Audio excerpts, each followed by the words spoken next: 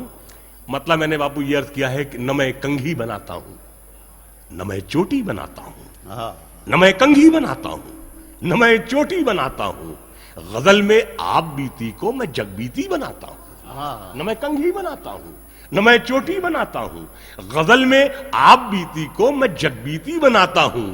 اور غزل وہ صنف نازک ہے جسے اپنی رفاقت سے وہ محبوبہ بنا لیتا ہے، میں بیٹی بناتا ہوں۔ غزل وہ صنف نازک ہے جسے اپنی رفاقت سے وہ محبوبہ بنا لیتا ہے، میں بیٹی بناتا ہوں۔ اور یہ 2 شعر میں باپو آپ کے قدموں میں رکھ رہا ہوں، سماعت فرمائیں گے۔ وہ محبوبہ بنا لیتا ہے، میں بیٹی بناتا ہوں، اور مجھے اس شہر کی سب لڑکیاں آداب کرتی ہیں، مجھے اس شہر کی سب لڑکیاں آداب کرتی ہیں، میں بچوں کی کلائی کے لیے راکھی بناتا ہوں، مجھے اس شہر کی سب لڑکیاں آداب کرتی ہیں، مجھے اس شہر کی سب لڑکیاں آداب کرتی ہیں، میں بچوں کی کلائی کے لیے راکھی بناتا ہوں، اور حکومت کا ہر ایک انعام ہے بندوق سازی پر، حکومت کا ہر ایک انعام ہے بندوق سازی پر، مجھے کیسے ملے گا میں تو بیساکھی بناتا ہوں، مجھے کیسے ملے گا میں تو بیساکھی بناتا ہوں۔ اور حضرات ایک 2-3 شعر کی میں اور زحمت دینا چاہ رہا ہوں، میں عرض کر رہا ہوں، سماعت فرما لے کہ عجب دنیا ہے نا شاعر یہاں پر سر اٹھاتے ہیں، عجب دنیا ہے نا شاعر یہاں پر سر اٹھاتے ہیں، جو شاعر ہیں وہ محفل میں دری چادر اٹھاتے ہیں۔ عجب دنیا ہے، عجب دنیا ہے نا شاعر یہاں پر سر اٹھاتے ہیں، جو شاعر ہیں وہ محفل میں دری چادر اٹھاتے ہیں، اور تمہارے شہر میں میت کو سب کاندھا نہیں دیتے، ہمارے گاؤں میں چھپر بھی سب مل کر اٹھاتے ہیں، تمہارے شہر میں میت کو سب کاندھا نہیں دیتے، ہمارے گاؤں میں چھپر بھی سب مل کر اٹھاتے ہیں۔ اور شعر آخر یہ عرض کر رہا ہوں، ہمارے گاؤں میں چھپر بھی سب مل کر اٹھاتے ہیں۔ اور حضرات یہ باپو کا پیغام ہے جو میں عرض کرنا چاہتا ہوں کہ عجب دنیا ہے نا شاعر یہاں پر سر اٹھاتے ہیں، جو شاعر ہیں وہ محفل میں دری چادر اٹھاتے ہیں، تمہارے شہر میں میت کو سب کاندھا نہیں دیتے، ہمارے گاؤں میں چھپر بھی سب مل کر اٹھاتے ہیں۔ اور انہیں فرقہ پرستی مت سکھا دینا کہ یہ بچے، انہیں فرقہ پرستی مت سکھا دینا کہ یہ بچے زمین سے چوم کر تتلی کے ٹوٹے پر اٹھاتے ہیں، زمین سے چوم کر تتلی کے ٹوٹے پر اٹھاتے ہیں۔ اور غزل ہم تیرے عاشق ہیں مگر اس پیٹ کی خاطر قلم کس پر اٹھانا تھا، قلم کس پر اٹھاتے ہیں۔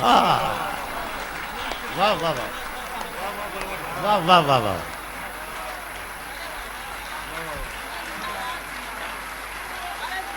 بہت مبارک ہو منور بھائی، باپو آشیرواد سوروپ آپ کے لیے اب تک تالیاں بجا رہے ہیں۔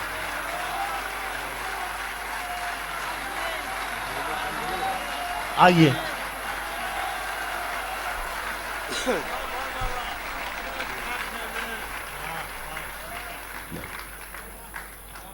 میں عرض کر رہا ہوں، میں عرض کر رہا ہوں عظیم بھائی،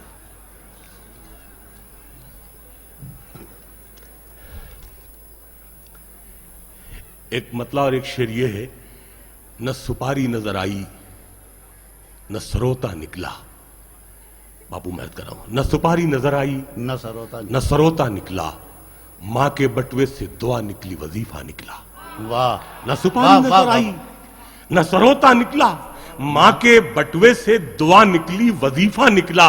اور شعر باپو میں یہ عرض کر رہا ہوں آپ کی خدمت میں، ماں کے بٹوے سے دعا نکلی وظیفہ نکلا، اور ایک نوالے کے لیے میں نے جسے مار دیا وہ پرندہ بھی کئی روز کا بھوکا نکلا، ایک نوالے کے لیے میں نے جسے مار دیا، ایک نوالے کے لیے میں نے جسے مار دیا وہ پرندہ بھی کئی روز کا بھوکا نکلا. ایک مطلب یہ ہے کہ ہم سایہ دار پیڑ زمانے کے کام آئے. ہم سایہ دار پیڑ زمانے کے کام آئے. جب سوکھنے لگے تو جلانے کے کام آئے. جب سوکھنے لگے تو جلانے کے کام آئے.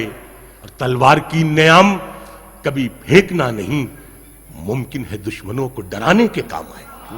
تلوار کی نیام کبھی پھینکنا نہیں, ممکن ہے دشمنوں کو ڈرانے کے کام آئے. اور کچا سمجھ کے بیچ نہ دینا مکان کو, کچا سمجھ کے بیچ نہ دینا مکان کو, شاید کبھی یہ سر کو چھپانے کے کام آئے. شاید کبھی یہ سر کو چھپانے کے کام آئے. اور شعر میں کچھ عرض کر رہا ہوں, سماعت فرمائے تھا فراز صاحب, آپ غزل کے سب سے بڑے راج مستری, میں چھوٹا موٹا تھا. شعر سماعت فرمائیے. دیکھیے بابو, میں یہ مطلب بھی آپ کی نظر ہے کہ کبھی کبھی پیرہن کہتے ہیں کپڑے لباس, کبھی کبھی تو میرے پیرہن سے آتی ہے, کبھی کبھی تو میرے پیرہن سے آتی ہے, وہی مہک جو تمہارے بدن سے آتی ہے. اچھا, کبھی کبھی تو میرے واہ واہ واہ واہ, کبھی کبھی تو میرے پیرہن سے آتی ہے, وہی مہک جو تمہارے بدن سے آتی ہے. میں اس کے جسم پہ کافور مل کے آیا تھا, مگر گلاب کی خوشبو کفن سے آتی ہے. میں اس کے جسم پہ کافور مل کے آیا تھا, میں اس کے جسم پہ کافور مل کے آیا تھا, مگر گلاب کی خوشبو کفن سے آتی ہے. شعر یہ عرض کیا ہے کہ ہمارے دل سے تو اچھا ہے آئینہ تیرا, کہ ٹوٹتا ہے تو آواز چھن سے آتی ہے. ہمارے دل سے تو اچھا ہے, ہمارے دل سے تو اچھا ہے آئینہ تیرا, کہ ٹوٹتا ہے تو آواز چھن سے آتی ہے. اور دو تین شعر کسی غزل کے میں جہاں سے یاد آ رہے ہیں میں عرض کیے دے رہا ہوں. ہاں ایک غزل مجھے کچھ شعر یاد آیا, میں عرض کر رہا ہوں. ایک مطلب یہ ہے کہ ہمارا تیر, بابو سنیے گا, ہمارا تیر کچھ بھی ہو نشانے تک پہنچتا ہے. ہمارا تیر کچھ بھی ہو نشانے تک پہنچتا ہے, پرندہ کوئی موسم ہو ٹھکانے تک پہنچتا ہے. ہمارا تیر کچھ بھی ہو نشانے تک پہنچتا ہے, پرندہ کوئی موسم ہو ٹھکانے تک پہنچتا ہے. دھواں بادل نہیں ہوتا کہ بچپن دوڑ پڑتا ہے, دھواں بادل نہیں ہوتا کہ بچپن دوڑ پڑتا ہے. خوشی سے کون بچہ کارخانے تک پہنچتا ہے. دھواں بادل نہیں ہوتا, دھواں بادل نہیں ہوتا کہ بچپن دوڑ پڑتا ہے. دھواں بادل نہیں ہوتا کہ بچپن دوڑ پڑتا ہے. خوشی سے کون بچہ کارخانے تک پہنچتا ہے. میں چاہوں تو مٹھائی کی دکانیں کھول سکتا ہوں, میں چاہوں تو مٹھائی کی دکانیں کھول سکتا ہوں, مگر بچپن ہمیشہ رام دانے تک پہنچتا ہے. مگر بچپن ہمیشہ رام دانے تک پہنچتا ہے. میں چاہوں تو مٹھائی کی دکانیں کھول سکتا ہوں, مگر بچپن ہمیشہ رام دانے تک پہنچتا ہے. ابھی یہ زندگی تجھ کو ہمارا ساتھ دینا ہے, ابھی یہ زندگی تجھ کو ہمارا ساتھ دینا ہے. ابھی بیٹا ہمارا صرف شانے تک پہنچتا ہے. ابھی یہ زندگی تجھ کو ہمارا ساتھ دینا ہے, ابھی یہ زندگی تجھ کو ہمارا ساتھ دینا ہے. ابھی بیٹا ہمارا صرف شانے تک پہنچتا ہے. اور حضرات تین چار شعر میں اور عرض کر رہا ہوں, سماعت فرما لے. غزل کا مطلب یہ ہے کہ کوئل بولے یا گوریا اچھا لگتا ہے, کوئل بولے یا گوریا اچھا لگتا ہے, اپنے گاؤں میں سب کچھ بھیا اچھا لگتا ہے. کوئل بولے یا گوریا اچھا لگتا ہے, کوئل بولے یا گوریا اچھا لگتا ہے, اپنے گاؤں میں سب کچھ بھیا اچھا لگتا ہے. اور شعر یہ بابو میں عرض کر رہا ہوں, دیکھیں میں نے اس میں کچھ میں نے اچھی بات اور سلیقے سے عرض کی ہو تو میں آپ کی دعائیں چاہتا ہوں کہ کوئل بولے یا گوریا اچھا لگتا ہے, اپنے گاؤں میں سب کچھ بھیا اچھا لگتا ہے, اور تیرے آگے ماں بھی موسی جیسی لگتی ہے, تیرے آگے ماں بھی موسی جیسی لگتی ہے. تیری گود میں گنگا میاں اچھا لگتا ہے. تیرے آگے ماں بھی موسی جیسی, تیرے آگے ماں بھی موسی جیسی لگتی ہے, تیرے آگے ماں بھی موسی جیسی لگتی ہے. تیری گود میں گنگا میاں اچھا لگتا ہے, تیری گود میں گنگا میاں اچھا لگتا ہے. اور کاغا کی آواز بھی چٹھی جیسی لگتی ہے, پیڑ پہ بیٹھا ایک گویا اچھا لگتا ہے. کاغا کی آواز بھی چٹھی جیسی لگتی ہے. کاغا کی آواز بھی چٹھی جیسی لگتی ہے، پیڑ پہ بیٹھا ایک گویا اچھا لگتا ہے، اور شعر آخری عرض کیا ہے کہ مایا موہ بڑھاپے میں بڑھ جاتا ہے، مایا موہ بڑھاپے میں بڑھ جاتا ہے، بچپن میں بس 1 روپیہ اچھا لگتا ہے۔